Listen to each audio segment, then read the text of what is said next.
নমস্কার, গল্পকথায় সৌগত চ্যানেলে সবাইকে স্বাগত। প্রখ্যাত কথাসাহিত্যিক বিভূতিভূষণ বন্দ্যোপাধ্যায়ের লেখা আরণ্যক উপন্যাসটি আমি পড়ে শোনাচ্ছিলাম। আজ একাদশ পরিচ্ছেদের প্রথম অংশ।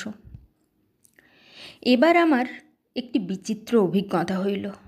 মোহনপুরা রিজার্ভ ফরেস্টের দক্ষিণে মাইল 15-20 দূরে একটা বিস্তৃত শাল ও বিড়ির পাতার জঙ্গল সেবার কালেক্টরির নিলামে ডাকা হইবে খবর পাওয়া গেল। আমাদের হেড অফিসে তাড়াতাড়ি একটা খবর দিতে তার যোগে আদেশ পাইলাম বিড়ির পাতার জঙ্গল যেন আমি ডাকিয়া লই।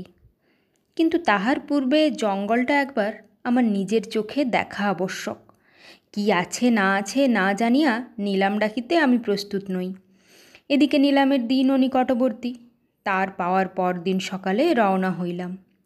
আমার সঙ্গের লোকজন খুব ভোরে বাক্স বিছানা ও জিনিসপত্র মাথায় রওনা হইয়াছিল। মোহনপুরা ফরেস্টের সীমানায় কারো নদী পার হইবার সময়ে তাহাদের সহিত দেখা হইল। সঙ্গে ছিল আমাদের পাটোয়ারি বনোয়ারিলাল, কারো ক্ষীণকায়া পার্বত্য স্রোতস্বিনী। হাঁটুখানেক জল ঝিরঝির করিয়া উপল রাশির মধ্য দিয়া প্রবাহিত।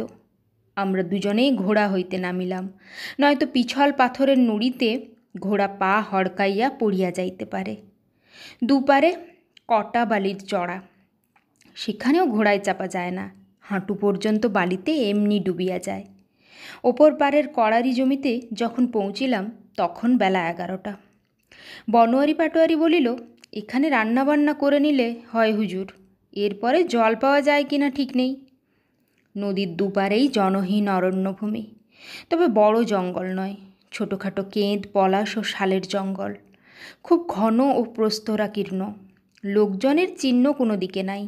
আহারেদির কাজ খুব সংক্ষেপে সারিলেও সেখান হইতে রওনা হইতে 1টা বাজিয়া গেল।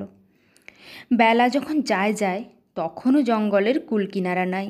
আমার মনে হইল আর বেশি দূর অগ্রসর না হইয়া একটা বড় গাছের তলায় আশ্রয় লওয়া ভালো। অবশ্য বনের মধ্যে ইহার পূর্বে 2টি বন্য গ্রাম ছাড়াইয়া আসিয়াছি, একটার নাম কুলপাল, একটার নাম বুরুডি। কিন্তু সে প্রায় বেলা 3টার সময়। তখন যদি জানা থাকিত যে সন্ধ্যার সময়ও জঙ্গল শেষ হইবে না, তাহা হইলেই সেখানেই রাত্রি কাটাইবার ব্যবস্থা করা যাইত। বিশেষ করিয়া সন্ধ্যার পূর্বে জঙ্গল বড় ঘন হইয়া আসিল। আগে ছিল ফাঁকা জঙ্গল, এখন যেন ক্রমেই চারিদিক হইতে বড় বড় বনস্পতির দল ভিড় করিয়া সরু সুঁড়ি পথটা চাপিয়া ধরিতেছে। এখন যেখানে দাঁড়াইয়া আছি সেখানটাতে তো চারিদিকেই বড় বড় গাছ, আকাশ দেখা যায় না। নৈশ অন্ধকার ইতিমধ্যেই ঘনাইয়া আসিয়াছে। এক জায়গায় ফাঁকা জঙ্গলের দিকে বনের কি অনুপম শোভা! কি এক ধরনের থোকা থোকা সাদা ফুল সারা বনের মাথা আলো করিয়া ফুটিয়া আছে ছায়া ঘন অপরাহ্নের নীল আকাশের তলে। মানুষের চোখের আড়ালে সভ্য জগতের সীমা হইতে বহু দূরে এত সৌন্দর্য কার জন্য যে সাজানো! বনোয়ারি বলিল, ও বুনো তেওড়ির ফুল এই সময় জঙ্গলে ফোটে হুজুর, এক রকমের লতা। যেদিকে চোখ যায় সেদিকেই গাছের মাথা, ঝোপের মাথা ঈষৎ নীলাভ শুভ্র বুনো তেওড়ির ফুল ফুটিয়া আলো করিয়া রাখিয়াছে। ঠিক যেন রাশি রাশি পেঁজা নীলাভ কার্পাস তুলা কে ছড়াইয়া রাখিয়াছে বনের গাছের মাথায় সর্বত্র। ঘোড়া থামাইয়া মাঝে মাঝে কতক্ষণ ধরিয়া দাঁড়াইয়াছি। এক জায়গায় শোভা এমনই অদ্ভুত যে সেদিকে চাহিয়া যেন একটা ছন্ন ছাড়া মনের ভাব হইয়া যায়, যেন মনে হয় কত দূরে কোথায় আছি, সভ্য জগৎ হইতে বহু দূরে এক জনহীন অজ্ঞাত জগতের উদাস অপরূপ বর্ণ সৌন্দর্যের মধ্যে, যে জগতের সঙ্গে মানুষের কোনো সম্পর্ক নাই, প্রবেশের অধিকারও নাই, শুধু বন্য জীবজন্তু বৃক্ষলতার জগৎ। বোধহয় আরও দেরি হইয়া গিয়াছিল আমার এই বারবার জঙ্গলের দৃশ্য হাঁ করিয়া থমকিয়া দাঁড়াইয়া দেখিবার ফলে। বেচারি বনোয়ারি পাটোয়ারি আমার তাঁবে কাজ করে, সে জোর করিয়া আমায় কিছু বলিতে না পারিলেও মনে মনে নিশ্চয়ই ভাবিতেছে, এ বাঙালি বাবুটির মাথায় নিশ্চয়ই দোষ আছে, একে দিয়ে জমিদারের কাজ আর কতদিন চলিবে। একটি বড় আসান গাছের তলায় সবাই মিলিয়া আশ্রয় লওয়া গেল। আমরা আছি সব শুদ্ধ 8-10 জন লোক। বনোয়ারি বলিল, বড় একটা আগুন করো আর সবাই কাছাকাছি ঘেঁষে থাকো, ছড়িয়ে থেকো না, নানা রকম বিপদ এ জঙ্গলে রাত্রিকালে। গাছের নিচে ক্যাম্প চেয়ার পাতিয়া বসিয়াছি। মাথার উপর অনেক দূর পর্যন্ত ফাঁকা আকাশ, এখনও অন্ধকার নামে নাই। দূরে নিকটে জঙ্গলের মাথায় বুনো তেওড়ির সাদা ফুল ফুটিয়া আছে রাশি রাশি, অজস্র। আমার ক্যাম্প চেয়ারের পাশেই দীর্ঘ দীর্ঘ ঘাস আধ শুকনো, সোনালি রঙের। রোদ পড়া মাটির সোঁদা গন্ধ, শুকনো ঘাসের গন্ধ, কি একটা বনফুলের গন্ধ, যেন দুর্গা প্রতিমার রাংতার ডাকের সাজের গন্ধের মতো।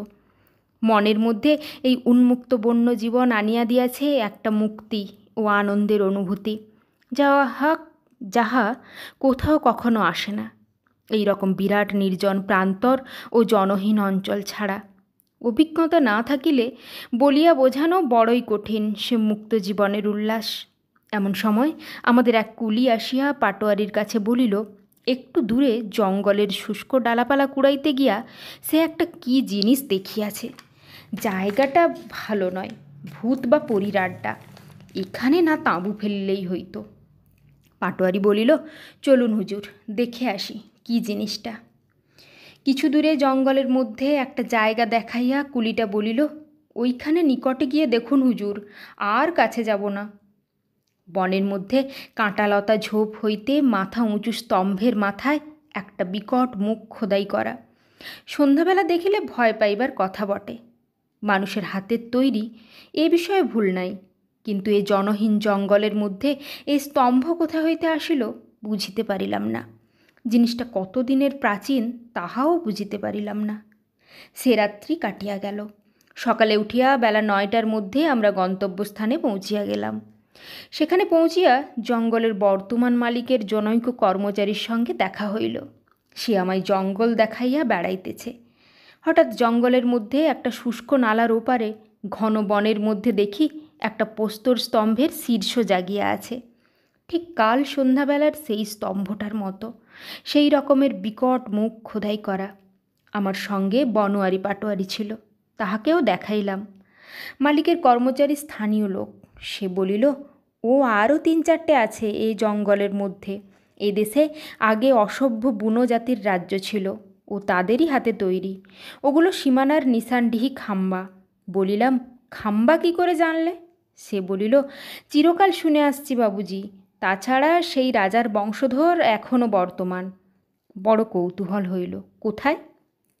লোকটা আঙুল দিয়া দেখাইয়া বলিল, এই জঙ্গলের উত্তর সীমানায় একটা ছোট বস্তি আছে, সেখানে থাকেন। এই অঞ্চলে তার বড় খাতির। আমরা শুনেছি উত্তরে হিমালয় পাহাড় আর দক্ষিণে ছোটনাগপুরের সীমানা, পূর্বে কুশি নদী, পশ্চিমে মুঙ্গের। এই সীমানার মধ্যে সমস্ত পাহাড় জঙ্গলের রাজা ছিল ওর পূর্বপুরুষ। মনে পড়িল, পূর্বেও আমার কাছারিতে একবার গণরি তেওয়ারি স্কুলমাস্টার গল্প করিয়াছিল বটে যে এ অঞ্চলের আদিম জাতীয় রাজা, তাদের বংশধর এখনও আছে। এদিকের যত পাহাড়ি জাতি তাহাকে এখনও রাজা বলিয়া মানে। এখন সে কথা মনে পড়িল।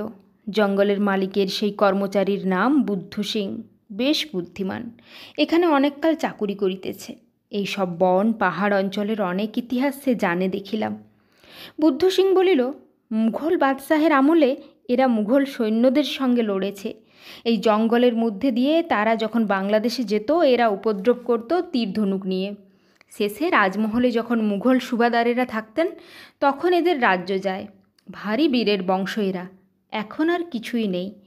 যা কিছু বাকি ছিল 1862 সালের সাঁওতাল বিদ্রোহের পর সব যায়। সাঁওতাল বিদ্রোহের নেতা এখনও বেঁচে আছেন।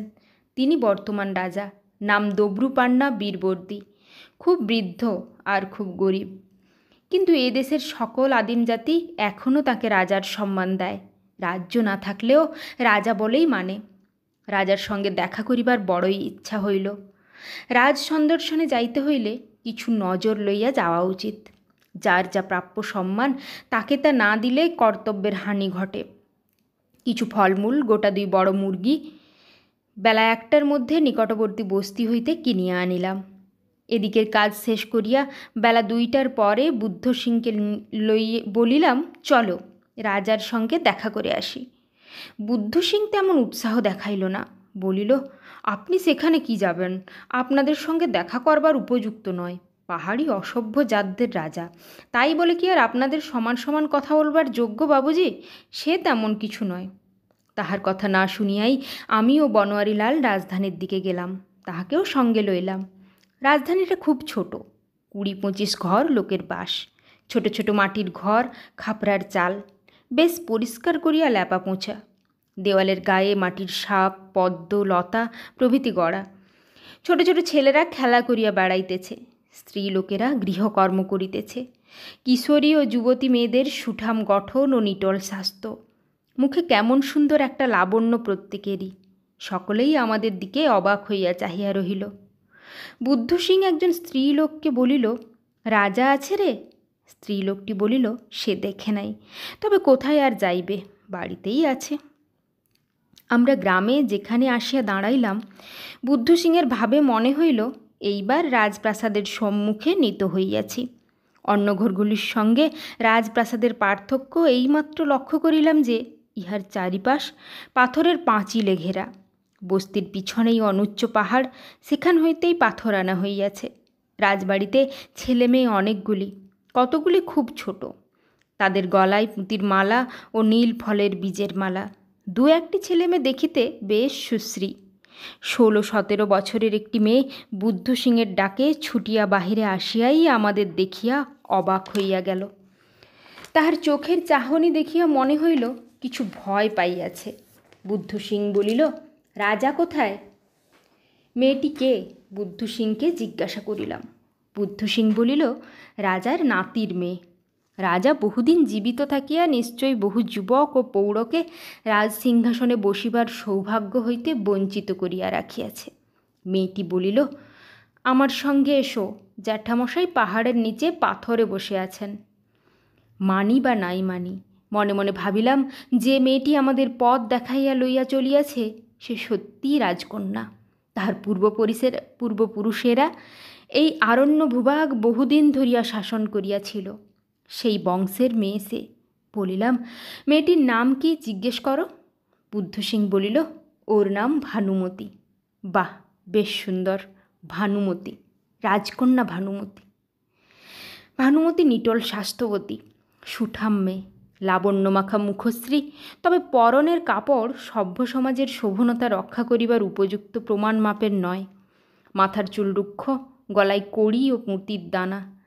দূর হইতে একটা বড় বকাইন গাছ দেখাইয়া দিয়া ভানুমতি বলিল, তোমরা যাও, জ্যাঠামশাই ওই গাছতলায় বসে গরু চড়াচ্ছেন। গরু চড়াইতেছেন কী রকম? প্রায় চমকিয়া উঠিয়াছিলাম বোধ হয়। এই সমগ্র অঞ্চলের রাজা, সাঁওতাল বিদ্রোহের নেতা দবরুপান্না বীরবর্দী গরু চড়াইতেছেন? কিছু জিজ্ঞাসা করিবার পূর্বেই মেয়েটি চলিয়া গেল এবং আমরা আর কিছু অগ্রসর হইয়া বকাইন গাছের তলায় এক বৃদ্ধকে কাঁচা শালপাতায় তামাক জড়াইয়া ধূমপানরত দেখিলাম।